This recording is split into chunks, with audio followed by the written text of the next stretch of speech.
Welcome back to 8482 Media. Today I'm going to quickly show you guys how to zoom in on footage in DaVinci Resolve 19. So it's very simple. We're going to add a video into the timeline. Once it's there, we want to select the video, right? So here, let me take away Inspector. We're going to select the video. You can tell by it being highlighted in red. And then we're going to go to Inspector at the top right corner. Make sure that we're on video. And then with the transform settings, we can see that there's a thing called zoom. So we can just click on that number and then scroll to the right to zoom in or scroll left to zoom out. We're going to do this to zoom in.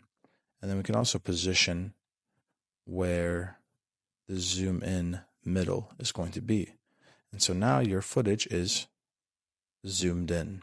Thank you guys for watching. If this video was helpful, please leave a like down below. If you have any questions, comment down below. Have a great day, guys.